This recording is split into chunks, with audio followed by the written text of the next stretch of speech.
നമസ്കാരം. മത സാംസ്കാരിക സ്വത്വത്തിന് ഭരണഘടനാ സംരക്ഷണമുള്ള രാജ്യത്താണ് നാമെല്ലാം വിശ്വസിച്ചും വിശ്വസിക്കാതെയും സ്വതന്ത്രരായി ജീവിക്കുന്നത്. എന്താണ് മതേതര രാജ്യം എന്ന ചോദ്യത്തിന് ആധുനിക ഇന്ത്യയുടെ ശില്പി ജവഹർലാൽ നെഹ്റു നൽകിയ നിർവചനം എല്ലാ മതങ്ങൾക്കും തുല്യ സംരക്ഷണം നൽകുന്ന ഭരണകൂടം എന്നാണ്. വൈവിധ്യമാർന്ന ചിന്തയും സംസ്കാര ധാരകളുമുള്ള ആദർശാഭിവൃദ്ധി കൈവരിച്ച സ്വതന്ത്ര ഇന്ത്യയായിരുന്നു നെഹ്റു വിഭാവനം ചെയ്തത്. ഒരിക്കലും ഒരു മതരാഷ്ട്രമാകില്ലെന്ന് അദ്ദേഹം പ്രത്യാശിച്ച ആ ഇന്ത്യ ഇന്നെവിടെയാണ്? സ്പോട്ട്ലൈറ്റിലേക്ക് സ്വാഗതം.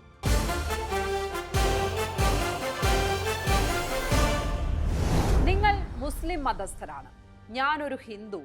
അടിയുറച്ച മതവിശ്വാസികളോ മതേതരോ ആയിരിക്കാം നമ്മൾ. എന്നാൽ പങ്കുവയ്ക്കുന്ന സാംസ്കാരിക പൈതൃകം ഒന്നാണ്. നാം ഓരോരുത്തരെയും ഒന്നിപ്പിക്കുന്നത് ആ ഭൂതകാലമാണ്. 1948 അലിഗഡ് മുസ്ലിം യൂണിവേഴ്സിറ്റി വിദ്യാർത്ഥികളെ അഭിസംബോധന ചെയ്ത് നെഹ്റു പറഞ്ഞ വാക്കുകളാണിത്. പക്ഷേ കാലം മാറുകയും നെഹ്റു ആശങ്കപ്പെട്ടവ ഒന്നൊഴിയാതെ മറ്റൊന്നായി സംഭവിക്കുകയും ചെയ്തിരിക്കുന്നു. 12ാം ക്ലാസ് വിദ്യാർത്ഥികളുടെ പാഠപുസ്തകത്തിൽ മതേതരത്വം എന്താണെന്ന നിർവചനം കാണാം. കശ്മീരി പണ്ഡിറ്റുകളുടെ വംശീയ ആക്രമണവും സിഖ് കൂട്ടക്കൊലയും പഠിപ്പിക്കുന്ന ആ പാഠത്തിലാണ് പക്ഷേ ഗുജറാത്ത് കലാപത്തിൽ കൊല്ലപ്പെട്ട 1000ഓളം മനുഷ്യരുടെ മതം പരാമർശിക്കപ്പെടാതെ പോയതും ബാബറി മസ്ജിദ് 3 മിനാരങ്ങളുള്ള കെട്ടിടമായതും. ആ പാഠപുസ്തകത്തിലാണ് അയോധ്യ രാം ജന്മഭൂമിയായത്. തർക്കം അവസാനിപ്പിച്ചത് സുപ്രീം കോടതിയുടെ ചരിത്ര വിധി. 90ലെ സംവരണ വിരുദ്ധ പ്രക്ഷോഭം പഠിച്ചാൽ ആശയക്കുഴപ്പമാകുമെന്നാണ് സിലബസ് ഉണ്ടാക്കിയവരുടെ കണ്ടെത്തൽ. കാഴ്ചപ്പാടുകൊണ്ട് ചരിത്രത്തിൽ നിന്ന് അകന്നു നിൽക്കുന്ന ഒരു തലമുറയെ വെട്ടിയെടുത്ത ചരിത്രം പഠിപ്പിക്കുകയാണ്. 2023 പീരിയോഡിക് ടേബിളിനൊപ്പം ജനാധിപത്യത്തെക്കുറിച്ചുള്ള പാഠഭാഗം 10-12 ക്ലാസുകളിലെ പുസ്തകങ്ങളിൽ നിന്ന് ഒഴിവാക്കി NCERT. പഠനഭാരം കുറയ്ക്കാനെന്ന് വിശദീകരണം.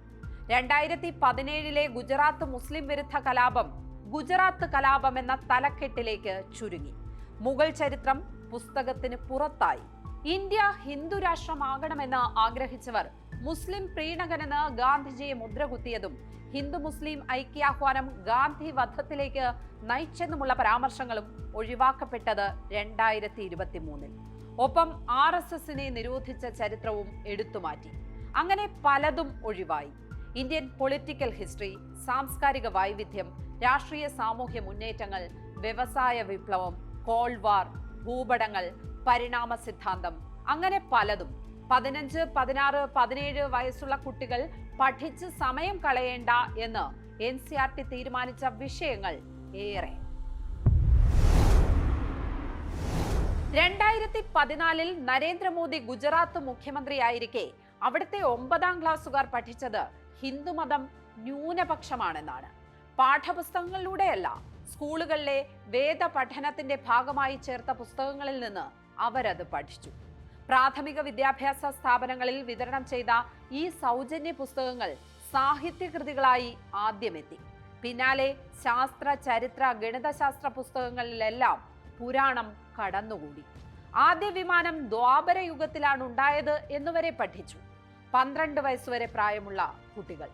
ചെറിയ പ്രായത്തിൽ ചരിത്രം പുരാണമാണെന്ന് പഠിക്കുന്ന കുട്ടികൾ വളരുമ്പോൾ വസ്തുതകൾ എന്തെന്ന് അറിയാത്തവരാകുമെന്ന് വിദ്യാഭ്യാസ വിദഗ്ധർ അന്നേ മുന്നറിയിപ്പ് നൽകി. മതഭേദമന്യേ എല്ലാവരെയും ഒന്നിപ്പിക്കുന്ന ഭൂതകാലത്തിനാണ് പുനർനിർണയം മഴുവയ്ക്കുന്നത്. വയനാട് MP ആയാൽ സുൽത്താൻ ബത്തേരിയുടെ പേര് ഗണപതി വട്ടം എന്നാക്കുമെന്ന കേരള BJP അധ്യക്ഷന്റെ വാക്കിനോട് മലയാളി പ്രതികരിച്ചത് ട്രോളുകൊണ്ടാണ്. 10 വർഷം മുമ്പാണെങ്കിൽ ലാഘവത്തോടെ കാണുമായിരുന്ന ഒരു തെരഞ്ഞെടുപ്പ് വാഗ്ദാനം. എന്നാൽ അലഹബാദ് പ്രയാഗ്രാജും ഫൈസാബാദ് അയോധ്യയും ഗുഡ്ഗാവ് ഗുരുഗ്രാമവുമായ ഹൈദരാബാദ് ഭാഗ്യനഗറും അഹമ്മദാബാദ് കർണാവതിയും ആകാനിരിക്കുന്ന ഇന്ത്യയിൽ ഗണപതി വട്ടം സാധ്യമാവില്ലെന്ന് ഉറപ്പുണ്ടോ? ഇന്ത്യൻ പൈതൃകത്തെ നെഹ്റു കണ്ടത് സംസ്കാര സമന്വയമായാണ്. വൈവിധ്യങ്ങളെ തുറന്ന മനസ്സോടെ സ്വീകരിച്ച, സമന്വയിപ്പിച്ച ഒരിടം. ആ സംസ്കാരത്തിന്റെ അവസാന അവശേഷിപ്പും തുടച്ചുമാറ്റി നഗരങ്ങളുടെ, ഗ്രാമങ്ങളുടെ, തെരുവുകളുടെ, സ്റ്റേഡിയങ്ങളുടെ, പൊതു ഇടങ്ങളുടെ പേര് മാറ്റുന്നത് എന്തിനെന്നതാണ് ചോദ്യം. ഫിറോസ് ഷാ കോട്ട്ല സ്റ്റേഡിയം അരുൺ ജെയ്റ്റ്ലി സ്റ്റേഡിയമായി. മുഗൾ സരായ് റെയിൽവേ സ്റ്റേഷൻ ദീൻ ദയാൽ ഉപാധ്യായ സ്റ്റേഷനായി. മീററ്റിന് ഗോഡ്സെ നഗർ എന്ന് പേരിടണമെന്നും ഗാസിയാബാദിനെ ദിഗ്വിജയ് നഗർ ആക്കണമെന്നും ഉത്തർപ്രദേശ് മുഖ്യമന്ത്രി യോഗി ആദിത്യനാഥ് സ്ഥാപിച്ച സംഘടന ഹിന്ദു യുവവാഹിനിയും ഗോഡ്സെയുടെ ഹിന്ദു മഹാസഭയും ആവശ്യപ്പെടുന്നു. ഐഡന്റിറ്റിയുടെ പേരിൽ മനുഷ്യർ കൊല്ലപ്പെടുന്ന കാലത്ത് പേരെന്നാൽ ചരിത്രമോ സ്വത്വമോ ആണെന്ന് അറിഞ്ഞുകൊണ്ട് തന്നെ ചരിത്രത്തിന്റെ വന്ധ്യംകരണം നടക്കുന്നു എന്നർത്ഥം. സാർവദേശീയത സ്വപ്നം കണ്ട നെഹ്റുവിന് മതരാഷ്ട്ര സങ്കല്പം കാലഹരണപ്പെട്ടതെന്ന അഭിപ്രായം ഉണ്ടായിരുന്നു. എല്ലാ വിശ്വാസങ്ങളും തുല്യമായി ആദരിക്കപ്പെടുന്ന, ഇടുങ്ങിയതല്ലാത്ത, സഹിഷ്ണുതയുള്ള, സർഗാത്മക ദേശീയതയുണ്ടാകുമെന്ന പ്രത്യാശ. മതത്തിന്റെ ദിവ്യാധിപത്യം ഉയർത്തിപ്പിടിക്കുന്ന ഭരണകൂടം ആധുനിക സമൂഹത്തിന് അംഗീകരിക്കാനാവില്ലെന്ന് അദ്ദേഹം വിശ്വസിച്ചു. അലിഗഡിലെ വേദിയിൽ 1948 ചോദിച്ചതും അതാണ്. അങ്ങനെയൊരു മതരാഷ്ട്രത്തിൽ നിങ്ങൾ വിശ്വാസമർപ്പിക്കുമോ എന്ന്. രണ്ട് തലമുറ ഈ വികല ചരിത്രത്തെ വസ്തുതയായി പഠിച്ചാൽ ചരിത്രം തിരുത്തപ്പെടുമെന്നാണ് ചരിത്രകാരന്മാരുടെ അഭിപ്രായം.